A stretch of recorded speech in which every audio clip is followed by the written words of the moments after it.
Okay, we continue with Chapter 7. This is the second video on Chapter 7. And we're looking at macro models of growth and in government expenditure and micro models of growth in government expenditure. Now you will notice that these models are very old. Some of them are very old. And I googled reasons for growth in government expenditure, and I found many more reasons than just the 6 reasons given in the textbook. But it's important that you go through these and summarize every one of them for yourself. So you should know what Wagner said. What did Wagner say? So I just give you a very brief sentence, but it's important that you just scan that paragraph on Wagner and make a few notes for yourselves. So Wagner basically echoes what we've just said, that as countries develop, the governments spend more and more. High industrialized countries spend more than low growth countries. Peacock and Wiseman has the displacement effect. Now, if you read the paragraph, it takes a while before you realize what is displaced by what. But the point here is that if you have a war like the First and Second World War, or the Ukrainian war like Russia is now spending a lot of money on, or the financial crisis, or the COVID pandemic, something happens, and some disaster happens, and then the government is just forced to spend more money. They have to find the money somewhere. So the IMF lent money to various countries to spend on COVID and build hospitals and so on. And then after the crisis, this is the point, then after the crisis, taxpayers are used to paying more taxes, and then the government doesn't decrease their spending. They don't necessarily go back to the spending before. So the government has displaced our own spending that we would have done with lower tax revenue. Then the Melcher-Richard hypothesis says, and this makes sense, that the median voter determines the size of government. If you think of the South African voters, if we would order them from poor to rich, then the median voter, the voter in the middle, would be very poor, relatively speaking. So the group in the middle, so one could think that the majority of the voters in South Africa has a lot of power to twist the government's arm to spend more on social grants and so on.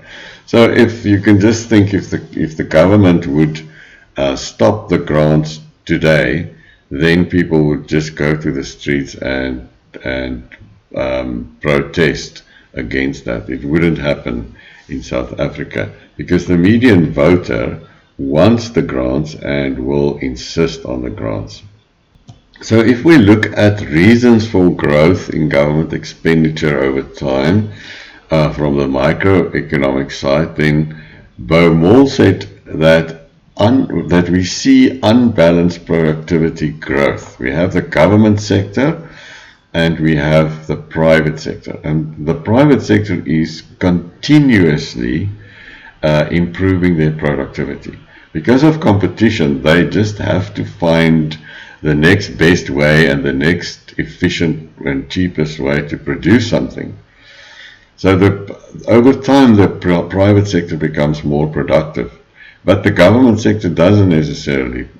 But as workers become more productive, their salaries increase, because the microeconomic theory says that a worker is paid the value of its marginal product. What a worker delivers to the firm, the salary should be in line with that. Governments don't become more productive, but their salaries also increase, even though they are, because then if it doesn't, then they will lose workers to the private sector. So the government must keep up with private sector salaries, and spend more and more and more.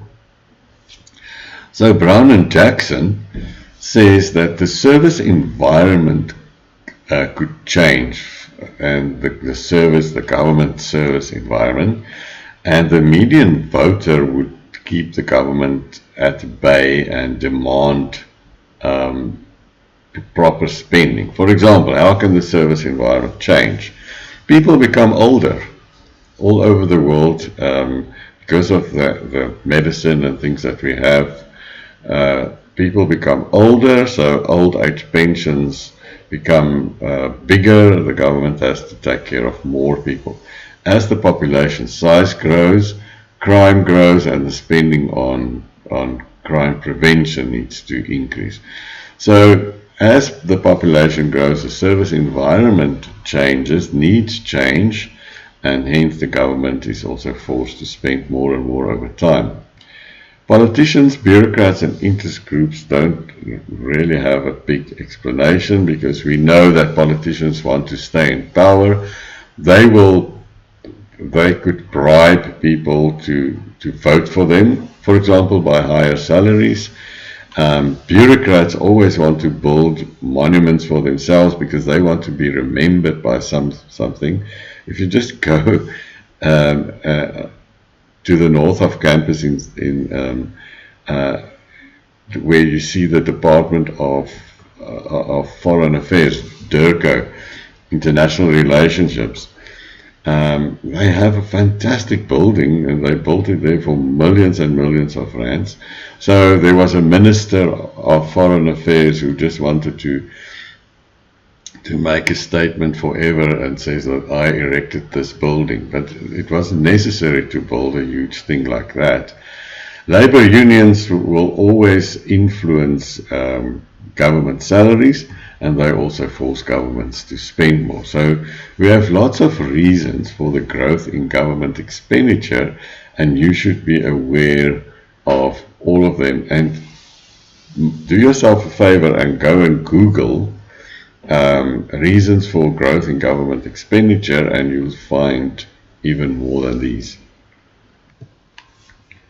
Finally, the last section in the textbook, 7.6, Government and the Economy, long-term effects, a very, very important section. So I'm going to cover that in the third and final little video on chapter 7, but it's really important that you read through 7.6 first, very carefully, before you watch the third video.